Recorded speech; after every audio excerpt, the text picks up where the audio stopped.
أعوذ بالله من الشيطان الرجيم. بسم الله الرحمن الرحيم.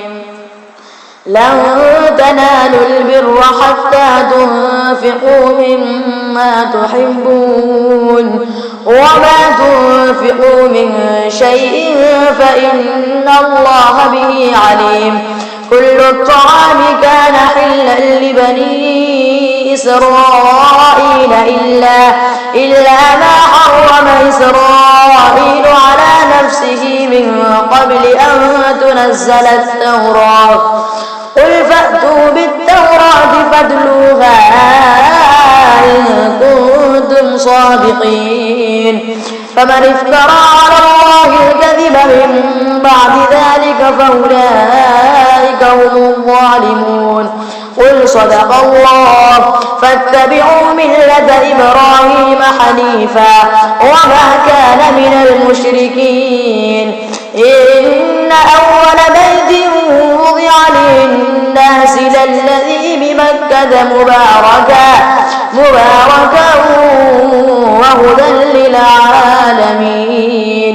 فيه آيات بينات مقام إبراهيم ومن دخله كان آمنا.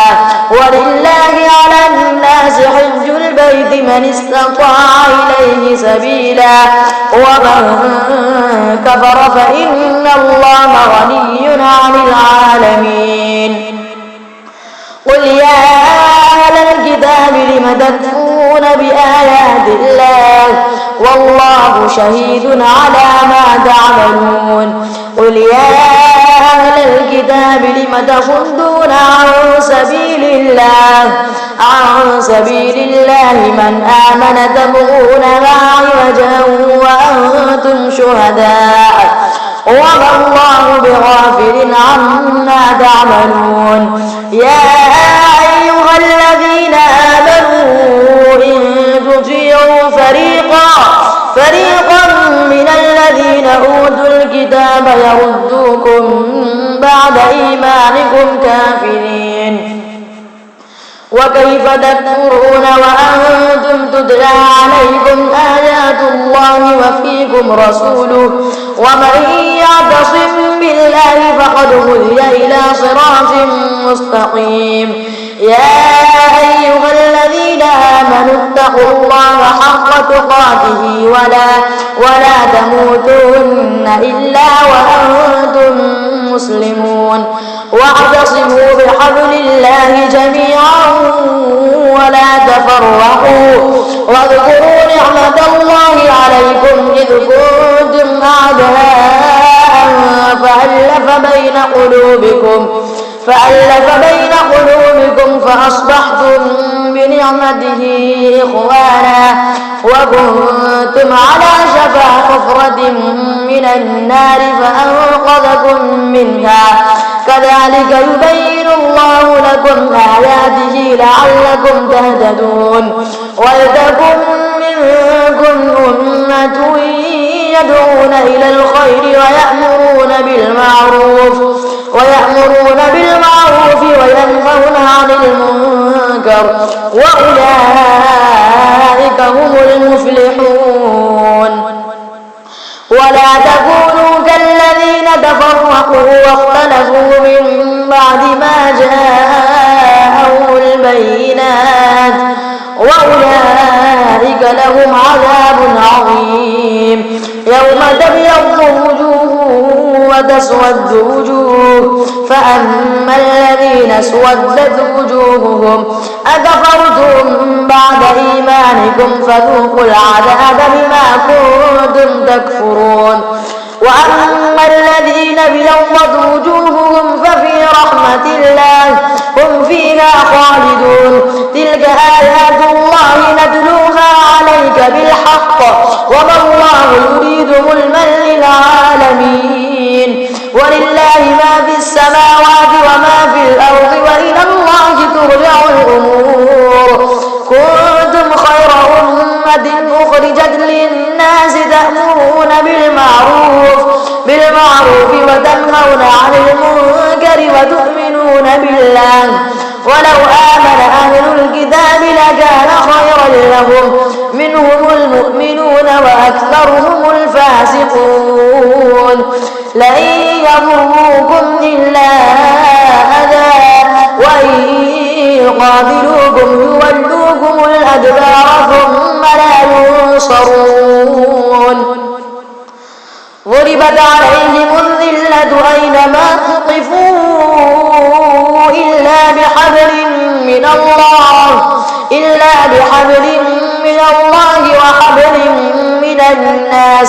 وحبل من الناس وباءوا بغضب من الله وضربت عليهم المسكنة ذلك بأنهم كانوا يكفرون بآيات الله ويقتلون الأنبياء بغير حق ذلك بما عصوا وكانوا يعتدون ليسوا سواء من أهل الكتاب أمة قائمة يتلون آيات الله آناء الليل وهم يسجدون يؤمنون بالله واليوم الآخر ويأمرون بالمعروف وينهون عن المنكر ويسارعون في الخيرات وأولئك من الصالحين وما يفعلوا من خير فلن يكفروه والله عليم بالمتقين إن الذين كفروا لن تغني عنهم أموالهم ولا أولادهم من الله شيئا وأولئك أصحاب النار هم فيها خالدون مثل ما ينفقون في هذه الحياة الدنيا كمثل ريح فيها سر أصابت حرث قوم ظلموا أنفسهم فأهلكت وما ظلمهم الله ولكن أنفسهم يظلمون يا أيها الذين آمنوا لا تتخذوا بطانة من دونكم لا يألونكم خبالا ودوا ما عنتم قد بدت البغضاء من أفواههم وما تخفي صدورهم أكبر قد بينا لكم الآيات إن كنتم تعقلون ها أنتم أولئك تحبونهم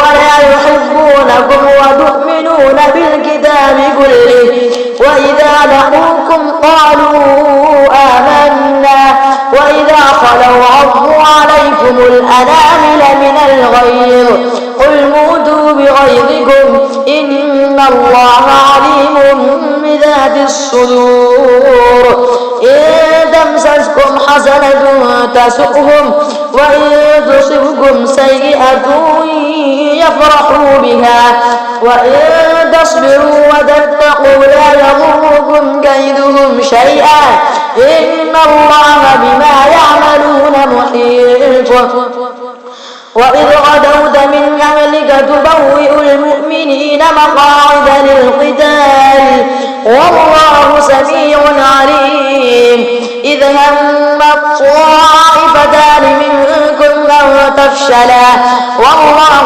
وليهما وعلى الله فليتوكل المؤمنون ولقد نصركم الله ببدر وأنتم أذلة فاتقوا الله لعلكم تشكرون إذ تقول للمؤمنين ألن يكفيكم أن يمدكم ربكم بثلاثة آلاف من الملائكة منزلين بلى إن تصبروا وتتقوا ويأتوكم من فورهم هذا يمددكم ربكم ب5,000 من الملائكة مسومين وما جعله الله إلا بشرى لكم ولتطمئن قلوبكم به وما النصر إلا من عند الله العزيز الحكيم ليقطع طرفا من الذين كفروا أو يكبتهم فينقلبوا خائبين ليس لك من الأمر شيء أو يتوب عليهم أو يعذبهم فإنهم ظالمون ولله ما في السماوات وما في الأرض يغفر لمن يشاء ويعذب من يشاء والله غفور رحيم يا أيها الذين آمنوا لا تأكلوا الربا أضعافا مضاعفة واتقوا الله لعلكم تفلحون واتقوا النار التي أعدت للكافرين وأطيعوا الله والرسول لعلكم ترحمون وسارعوا إلى مغفرة من ربكم وجنة عرضها السماوات والأرض أعدت للمتقين الذين ينفقون في السراء والضراء والكاظمين الغيظ والعافين عن الناس والله يحب المحسنين والذين إذا فعلوا فاحشة أو ظلموا أنفسهم ذكروا الله فاستغفروا لذنوبهم ومن يغفر الذنوب إلا الله ولم يصروا على ما فعلوا وهم يعلمون أولئك جزاؤهم مغفرة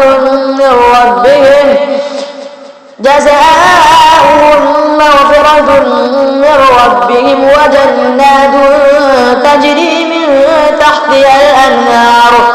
تجري من تحتها الأنهار خالدين فيها ونعم أجر العاملين قد خلت من قبلكم سنن فسيروا في الأرض فانظروا كيف كان عاقبة المكذبين هذا بيان للناس وهدى وموعظة للمتقين ولا تهنوا ولا تحزنوا وأنتم الأعلون إن كنتم مؤمنين إن يمسسكم قرح فقد مس القوم قرح مثله وتلك الأيام نداولها بين الناس وليعلم الله الذين آمنوا ويتخذ منكم شهداء والله لا يحب الظالمين وليمحص الله الذين آمنوا ويمحق الكافرين أم حسبتم أن تدخلوا الجنة ولما يعلم الله الذين جاهدوا منكم ويعلم الصابرين ولقد كنتم تمنون الموت من قبل أن تلقوه فقد رأيتموه وأنتم تنظرون وما محمد إلا رسول قد خلت من قبله الرسل أفإن مات أو قتل انقلبتم على أعقابكم ومن ينقلب على عقبيه فلن يضر الله شيئا وسيجزي الله الشاكرين وما كان لنفس أن تموت إلا بإذن الله كتابا مؤجلا ومن يرد ثواب الدنيا نؤته منها ومن يرد ثواب الآخرة نؤته منها وسنجزي الشاكرين وكأي من نبي قاتل معه ربيون كثير فما وهنوا لما أصابهم في سبيل الله في سبيل الله وما ضعفوا وما استكانوا والله يحب الصابرين. وما كان قولهم إلا أن قالوا ربنا اغفر لنا ذنوبنا وإسرافنا في أمرنا وثبت أقدامنا وانصرنا على القوم الكافرين. فآتاهم الله ثواب الدنيا وحسن ثواب الآخرة والله يحب المحسنين. يا أيها الذين آمنوا إن تطيعوا الذين كفروا يردوكم على أعقابكم فتنقلبوا خاسرين. بل الله مولاكم وهو خير الناصرين. سنلقي في قلوب الذين كفروا الرعب بما أشركوا بالله ما لم ينزل به سلطانا ومأواهم النار وبئس مثوى الظالمين. ولقد صدقكم الله وعده إذ تحسونهم بإذنه حتى إذا فشلتم وتنازعتم في الأمر وعصيتم من بعد ما أراكم ما تحبون منكم من يريد الدنيا ومنكم من يريد الآخرة ثم صرفكم عنهم ليبتليكم ولقد عفا عنكم والله ذو فضل على المؤمنين. إذ تصعدون ولا تلهون على أحد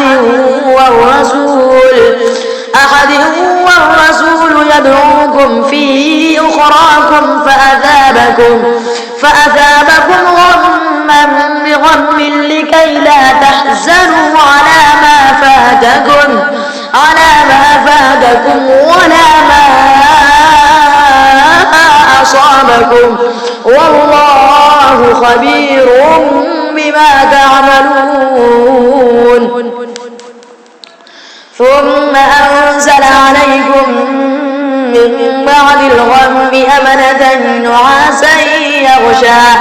نعاسا يغشى طائفة منكم وطائفة قد أهمتهم أنفسهم يظنون بالله غير الحق ظن الجاهلية يقولون هل لنا من الأمر من شيء قل إن الأمر كله لله يخفون في أنفسهم ما لا يبدون لك يقولون لو كان لنا من الأمر شيء ما قتلنا هاهنا قل لو كنتم في بيوتكم لبرز الذين كتب عليهم القتل إلى مضاجعهم وليبتلي الله ما في صدوركم وليمحص ما في قلوبكم والله عليم بذات الصدور. إن الذين تولوا منكم يوم التقى الجمعان إنما استزلهم الشيطان ببعض ما كسبوا ولقد عفا الله عنهم إن الله غفور حليم. يا أيها الذين آمنوا لا تكونوا كالذين كفروا وقالوا لإخوانهم إذا ضربوا في الأرض أو كانوا غزا لو كانوا عندنا ما ماتوا وما قتلوا ليجعل الله ذلك حسرة في قلوبهم والله يحيي ويميت والله بما تعملون بصير. ولئن قتلتم في سبيل الله أو متم لمغفرة من الله ورحمة خير مما يجمعون. ولئن متم أو قتلتم لإلى الله تحشرون. فبما رحمة من من الله لنت لهم، ولو كنت فظا غليظ القلب لانفضوا من حولك فاعف عنهم واستغفر لهم وشاورهم في الأمر، فإذا عزمت فتوكل على الله، إن الله يحب المتوكلين. إن ينصركم الله فلا غالب لكم، وإن يخذلكم فمن ذا الذي ينصركم من بعده، وعلى الله فليتوكل المؤمنون. وما كان لنبي أن يغل، ومن يغل يأت بما غل يوم القيامة ثم توفى كل نفس ما كسبت وهم لا يظلمون. أفمن اتبع رضوان الله كمن باء بسخط من الله ومأواه جهنم وبئس المصير. هم درجات عند الله والله بصير بما يعملون. لقد من الله على المؤمنين إذ بعث فيهم رسولا من أنفسهم يتلو عليهم آياته ويزكيهم ويعلمهم الكتاب والحكمة وإن كانوا من قبل لفي ضلال مبين. أفلما أصابتكم مصيبة قد أصبتم مثليها قلتم أنى هذا قل هو من عند أنفسكم إن الله على كل شيء قدير. وما أصابكم يوم التقى الجمعان فبإذن الله وليعلم الذين نافقوا. وقيل لهم تعالوا قاتلوا في سبيل الله أو ادفعوا قالوا لو نعلم قتالا لاتبعناكم هم للكفر يومئذ أقرب منهم للإيمان يقولون بأفواههم ما ليس في قلوبهم والله أعلم بما يكتمون. الذين قالوا لإخوانهم وقعدوا لو أطاعونا ما قتلوا قل فادرءوا عن أنفسكم الموت إن كنتم صادقين.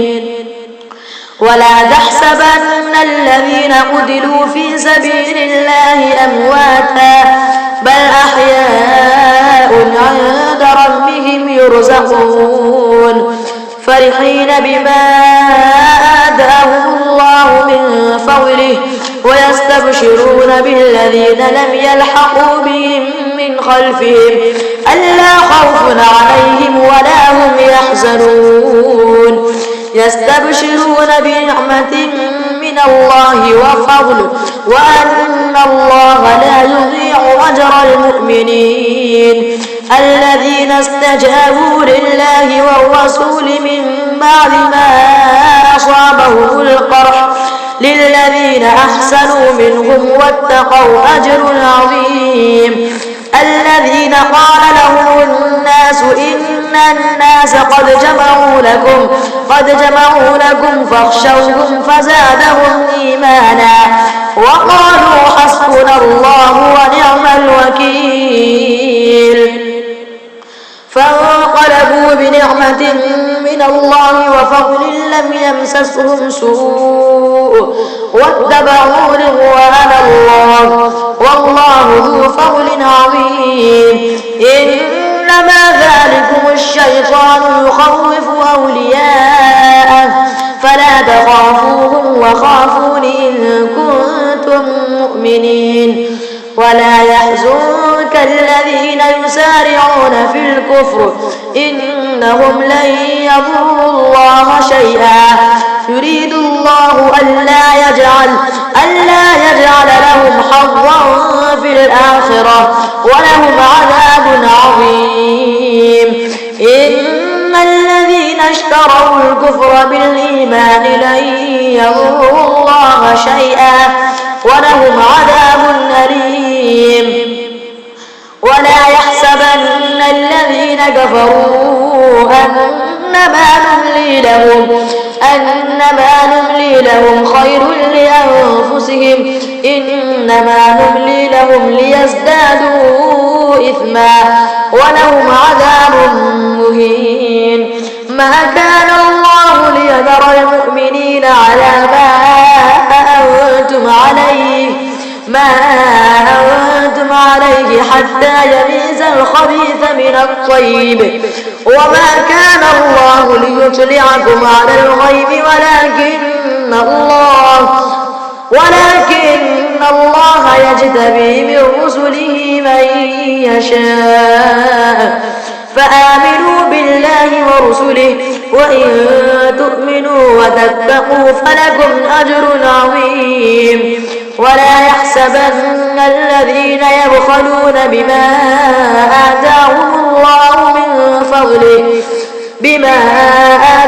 الله من فضله هو خيرا لهم بل هو شر لهم سيطوقون ما بخلوا به يوم القيامة ولله ميراث السماوات والأرض والله بما تعملون خبير.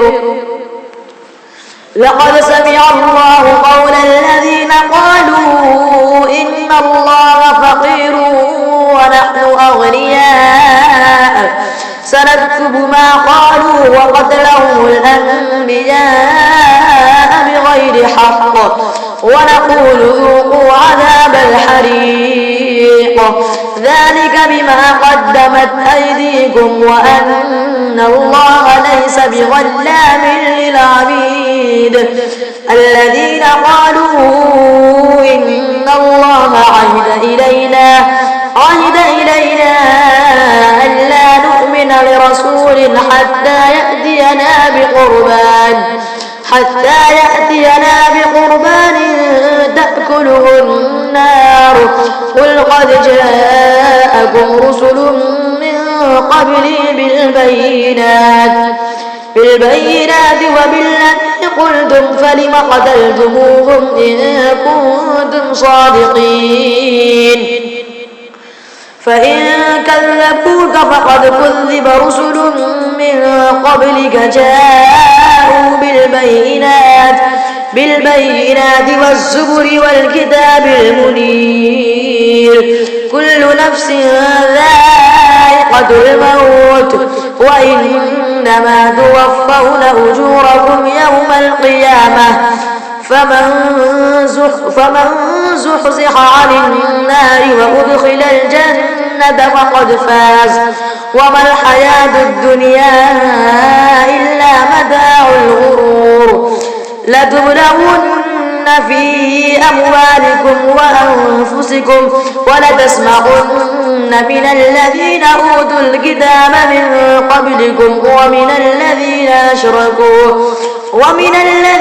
أشركوا أذى كثيرا وإن تصبروا وتتقوا فإن ذلك من عزم الأمور. وإذ أخذ الله ميثاق الذين أوتوا الكتاب لتبيننه للناس ولا تكتمونه فنبذوه وراء ظهورهم واشتروا به ثمنا قليلا فبئس ما يشترون. لا تحسبن الذين يفرحون بما أتوا ويحبون أن يحمدوا بما لم يفعلوا فلا تحسبنهم بمفازة من العذاب ولهم عذاب أليم. ولله ملك السماوات والأرض والله على كل شيء قدير. إن في خلق السماوات والأرض واختلاف الليل والنهار لآيات لأولي الألباب الذين يذكرون الله قياما وقعودا وعلى جنوبهم ويتفكرون في خلق السماوات والأرض ربنا ما خلقت هذا باطلا سبحانك فقنا عذاب النار. ربنا إنك من تدخل النار فقد أخزيته وما للظالمين من أنصار. ربنا إننا سمعنا مناديا ينادي للإيمان أن آمنوا بربكم فآمنا. ربنا فاغفر لنا ذنوبنا وكفر عنا سيئاتنا وتوفنا مع الأبرار. ربنا وآتنا ما وعدتنا على رسلك ولا تخزنا يوم القيامة إنك لا تخلف الميعاد. فاستجاب لهم ربهم أني لا أضيع عمل عامل منكم من ذكر أو أنثى بعضكم من بعض. فالذين هاجروا وأخرجوا من ديارهم وأوذوا في سبيلي وقاتلوا وقتلوا لأكفرن عنهم سيئاتهم ولأدخلنهم جنات تجري من تحتها الأنهار ثوابا من عند الله والله عنده حسن الثواب. لا يغرنك تقلب الذين كفروا في البلاد متاع قليل ثم مأواهم جهنم وبئس المهاد. لكن الذين اتقوا ربهم لهم جنات تجري من تحتها الأنهار خالدين فيها نزلا من عند الله وما عند الله خير للأبرار. وإن من أهل الكتاب لمن يؤمن بالله وما أنزل إليكم وما أنزل إليهم خاشعين لله لا يشترون بآيات الله ثمنا قليلا أولئك لهم أجرهم عند ربهم إن الله سريع الحساب. يا أيها الذين آمنوا اصبروا وصابروا ورابطوا واتقوا الله لعلكم تفلحون.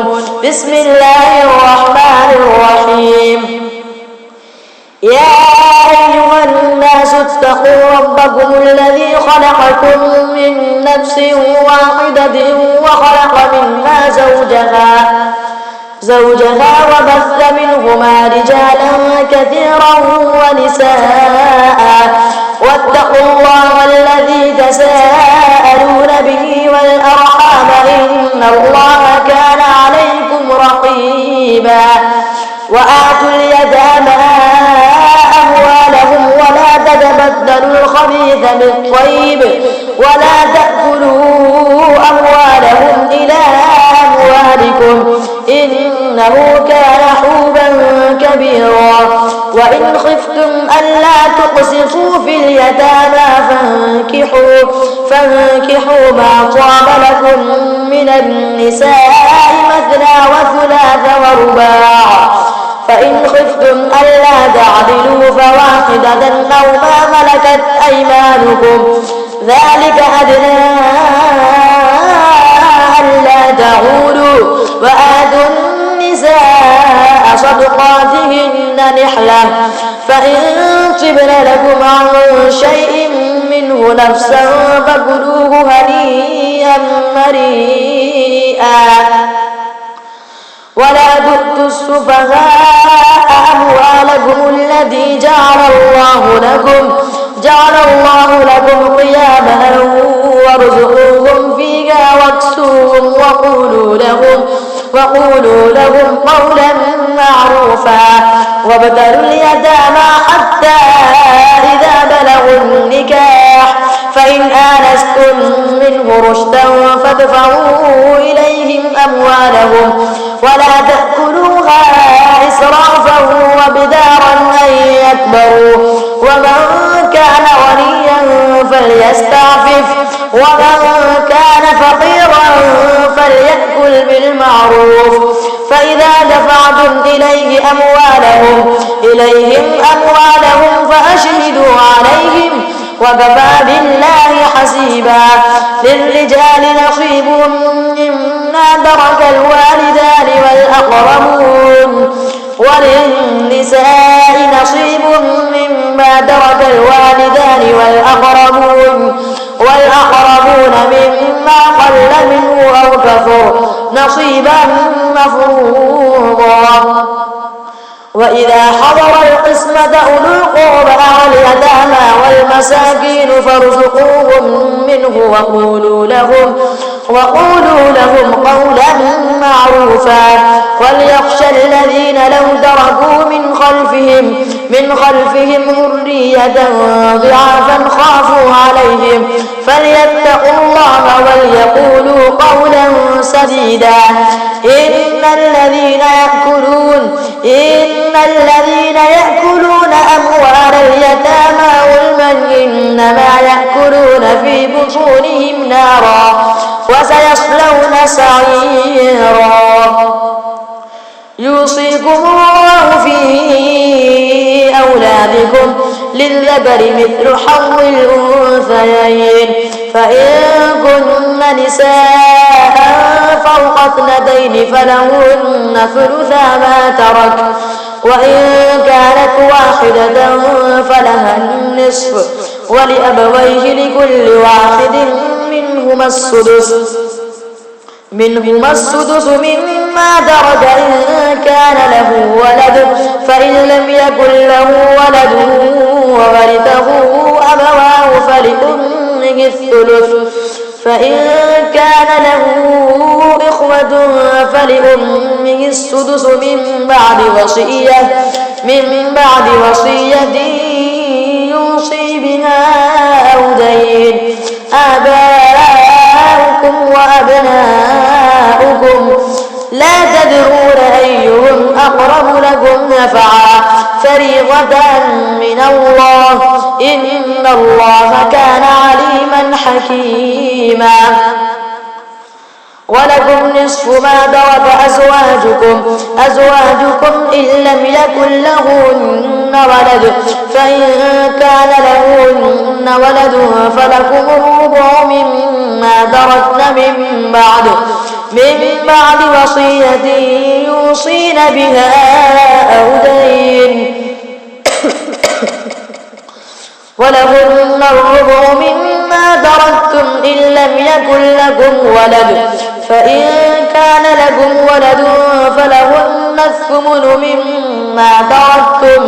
مما تركتم من بعد وصية توصون بها أو دين وإن كان رجل يورث كلالة أو امرأة وله أخ أو أخت فلكل واحد منهما السدس فإن كانوا أكثر من ذلك فهم شركاء في الثلث من بعد وصية يوصى بها أو دين غير مضار وصية من الله والله عليم حليم تلك حدود الله ومن يطع الله ورسوله يدخله جنات تجري من تحتها الأنهار خالدين فيها وذلك الفوز العظيم ومن يعص الله ورسوله ويتعد حدوده يدخله نارا خالدا فيها وله عذاب مهين واللاتي يأتين الفاحشة من نسائكم فاستشهدوا عليهن 4 منكم فإن شهدوا فأمسكوهن في البيوت حتى يتوفاهن الموت أو يجعل الله لهن سبيلا. واللذان يأتيانها منكم فآذوهما فإن تابا وأصلحا فأعرضوا عنهما إن الله كان توابا رحيما. إنما التوبة على الله للذين يعملون السوء بجهالة ثم يتوبون من قريب فأولئك يتوب الله عليهم وكان الله عليما حكيما. وليست التوبة للذين يعملون السيئات حتى إذا حضر أحدهم الموت قال إني تبت الآن ولا الذين يموتون وهم كفار أولئك أعتدنا لهم عذابا أليما. يا أيها الذين آمنوا لا يحل لكم أن ترثوا النساء كرها ولا تعبدوهن لتذهبوا ببعض ما آتيتموهن إلا أن يأتين بفاحشة مبينة وعاشروهن بالمعروف فإن كرهتموهن فعسى أن تكرهوا شيئا